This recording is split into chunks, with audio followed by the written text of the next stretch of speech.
Azor Ahai, le prince qui fut promis, ou encore le dernier héros. Des figures emblématiques dont on nous a parlé tout au long de la série. Ce sont des appellations désignant différents individus, ou est-ce qu'il s'agit de la même personne, mais surtout, qui se cache derrière cette identité? Les gens des prophéties sont au rendez-vous, installez-vous confortablement et bon visionnage.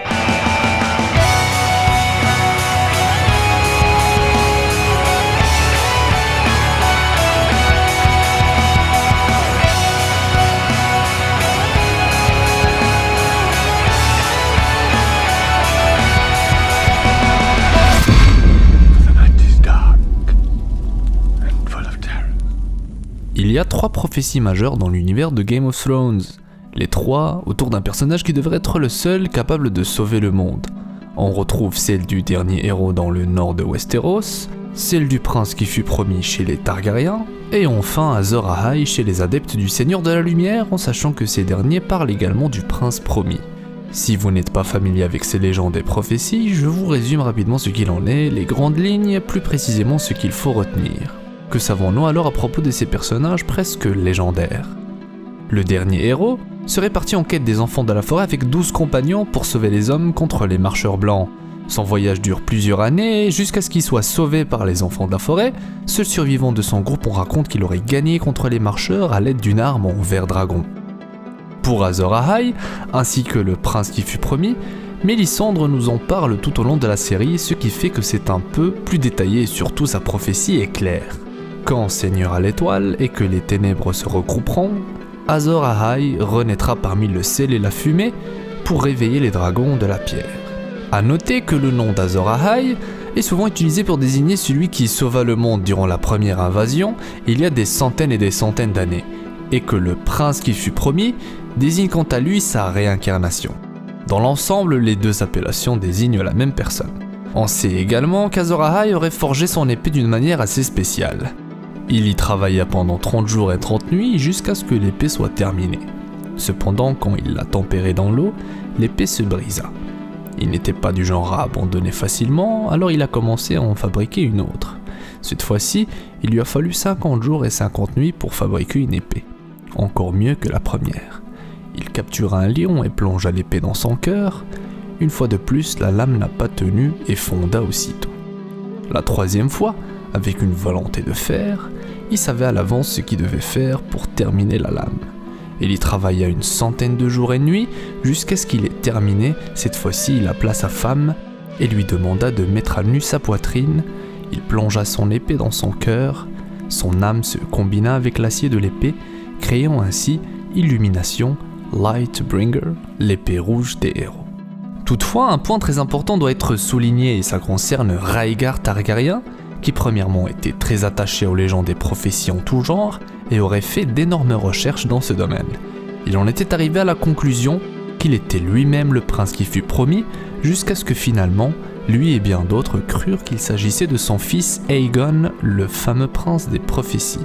Dans les visions de Daenerys, on peut par exemple entendre Rhaegar dire à sa femme, tout en désignant Aegon, « Il est le prince qui fut promis ». Cependant, on sait qu'Aegon et sa sœur Rhaenys, qui étaient les seuls enfants connus de Rhaegar, avaient été assassinés après la défaite de leur père face à Robert Baratheon.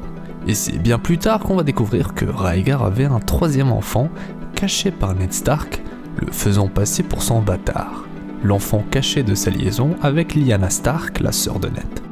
Rhaegar disait que le prince qui fut promis devrait être accompagné d'un chant, A Song of Ice and Fire.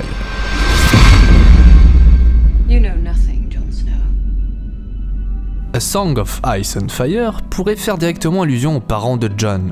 Lyanna étant une Stark et Rhaegar un Targaryen, Jon serait alors le chant de cette union. La véritable identité des parents de Jon n'étant plus une théorie mais une réalité, voudrait dire que ce dernier pourrait lui aussi bénéficier des mêmes pouvoirs que Daenerys concernant la magie du feu. Et on sait qu'Azor Ahai avait lui aussi un lien assez particulier avec cet élément. Quand Seigneur à l'étoile et que les ténèbres se regrouperont, Azor Ahai renaîtra parmi le sel et la fumée pour réveiller les dragons de la pierre. Ce qui est difficile avec ce genre de prophétie, c'est qu'il est souvent question de métaphores et on ne sait pas s'il faut prendre les informations à la lettre ou uniquement lire entre les lignes pour déceler la vérité.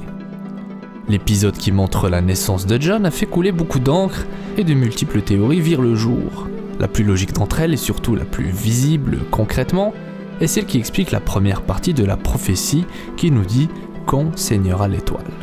Dans cette scène particulièrement mise en évidence par le réalisateur, on voit Ned Stark déposer Dawn, l'épée ancestrale de la maison Dayne, également appelée Sword of the Morning, sur le bord du lit ensanglanté où Lyanna donna naissance à Jon.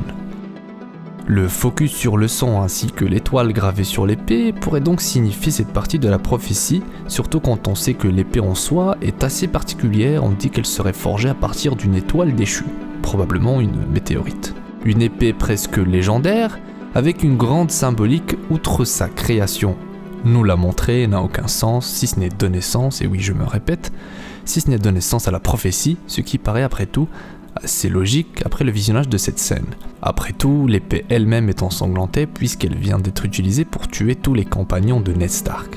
Quand saignera l'étoile et que les ténèbres se regrouperont, Azor Ahai renaîtra parmi le sel et la fumée. Dans la prophétie, il est question qu'Azor Ahai renaisse. Cependant, cela ne veut pas dire que l'élu devra également renaître. C'est la naissance de l'individu qui représente cette renaissance d'Azor Ahai. Pour moi, la résurrection de Jon n'a donc pas un lien spécial avec la prophétie. La présence du sel et de la fumée devrait donc avoir eu lieu à la naissance même de Jon. Les larmes de sa mère pourraient signifier le sel. Quant à la fumée, j'avoue ne pas avoir trouvé d'explication logique. D'autres théories parlent de Davos et de Mélisandre présents à la résurrection de Jon, pour le sel et la fumée, mais comme expliqué, c'est la naissance de Jon qui représente la renaissance de l'élu. Quand Mélisandre demande au Seigneur de la Lumière de lui montrer l'élu à travers ses flammes, cette dernière dit n'avoir vu que de la neige, plus précisément Only Snow, ce qui fait directement allusion à Jon. De plus, depuis sa résurrection, Mélisandre croit dur comme fer qu'il a un rôle à jouer. Qu'en est-il alors de la fameuse épée d'Azor Ahai ? Premièrement, on sait que dans le livre A Dance with the Dragons, chapitre 58, Jon fait un rêve où il se bat avec les marcheurs blancs armés d'une épée rouge enflammée. Un rêve assez curieux, me diriez-vous. Ensuite, on a appris dans la série que l'épée de Jon est capable de tuer les marcheurs blancs du fait qu'elle soit en acier valérien. Cependant, ce n'est pas la seule épée du genre dans la série, il ne peut donc s'agir de Lightbringer, l'épée de légende.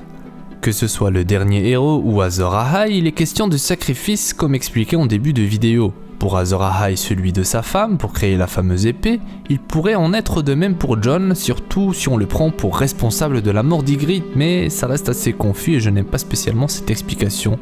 Je préfère donc penser que la véritable épée de légende est encore quelque part, ou alors qu'il ne s'agit pas d'une réelle épée, mais on y viendra en temps et heure. Fils de glace et de feu, prince Targaryen né sous une étoile sanglante, rêve de Lightbringer et apparaît dans les visions du Maître de la Lumière qui va même jusqu'à le ressusciter après sa mort. C'est assez gros, surtout quand on pense à la scène où Lyanna Stark demande à Ned de lui faire une promesse, celle de veiller sur son fils, une belle manière de nous révéler l'identité du prince qui fut promis. Dracarys. Si vous avez été attentif à ces prophéties, vous devriez alors avoir remarqué que Daenerys du Typhon est également une candidate sérieuse au titre d'Azor Ahai, peut-être même qu'elle convient mieux aux critères que Jon. Sa renaissance se passe littéralement sous une étoile sanglante, mais plus important encore, elle est la seule à réussir l'exploit de réveiller les dragons de la pierre, et ainsi donner naissance à la dernière partie de la prophétie.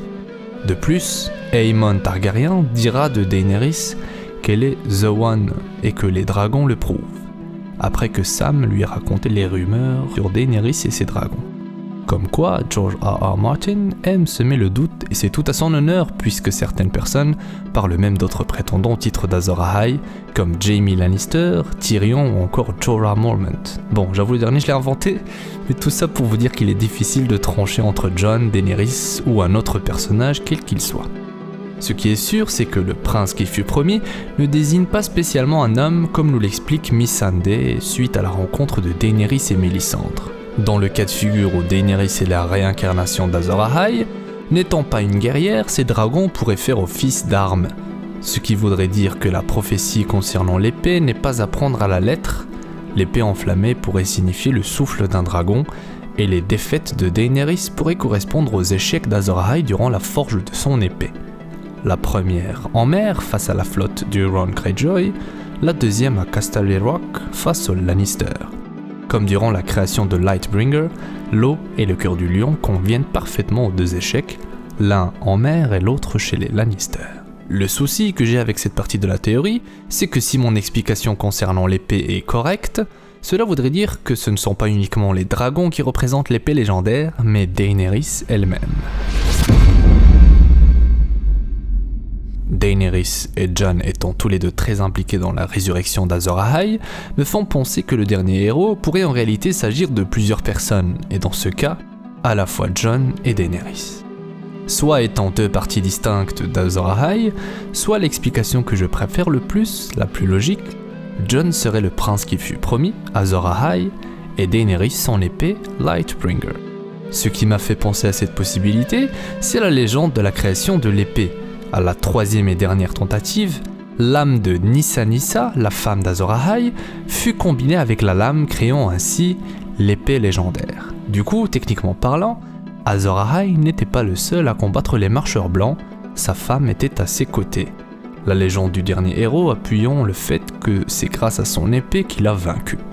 En résumé, Jon et Daenerys sont les réincarnations d'Azor Ahai et de Nissa Nissa, ce qui veut dire qu'ils finiront tôt ou tard par se rapprocher s'ils veulent venir à bout du roi de la nuit.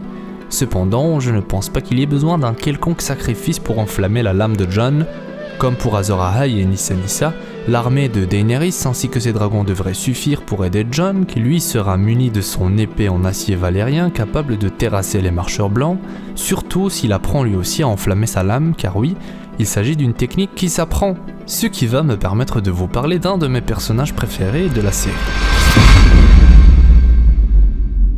Lord Beric Dondarrion, également connu sous le nom du Seigneur de la Foudre, ressuscité par Rhaelor à l'aide des prières de Thoros de Myr, semble être un personnage assez important aux yeux du Maître de la Lumière. Mélisandre est même choquée d'apprendre que Beric a été ressuscité 6 fois.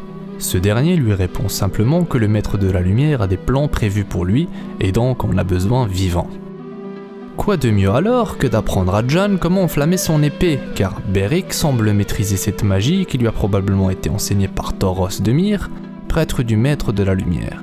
Toutefois, enflammer son épée semble à première vue requérir du sang, ce qui renvoie peut-être à cette notion de sacrifice qu'on retrouve dans les légendes du dernier héros ou encore d'Azor Ahai. Fire cannot kill a dragon. The dragon has 3 heads. Une phrase assez ambiguë qui donna naissance à de multiples interprétations et surtout qui donna plus de crédit à une ancienne théorie consacrée à Tyrion Lannister. C'est dans les visions de Daenerys que Rhaegar prononce ces mots, le tout en fixant la mère des dragons. Je cite « Il doit y en avoir un autre, le dragon a 3 têtes ». Cette théorie est très connue et plusieurs personnes l'ont déjà présentée à toutes les sauces. En résumé, elle explique que Tyrion est également un Targaryen, fils du roi fou. La 3e tête du dragon, comme dans les visions de Daenerys ou encore l'emblème de la maison Targaryen. Si Rhaegar était dans le vrai, cela voudrait dire qu'une 3e personne sera requise pour vaincre le roi de la nuit. Pas n'importe laquelle, une personne avec un lien particulier avec les dragons, peut-être même de sang Targaryen, et Tyrion semble être un candidat parfait, de par sa relation avec Daenerys et Jon, mais surtout celle avec les dragons. Une sorte de trinité, Tyrion étant le cerveau, Jon le corps et enfin Daenerys l'épée. Ça semble assez farfelu dit comme ça, je l'admets, mais quand on pense à ces 3 personnages en particulier, ce sont ceux que l'on suit le plus.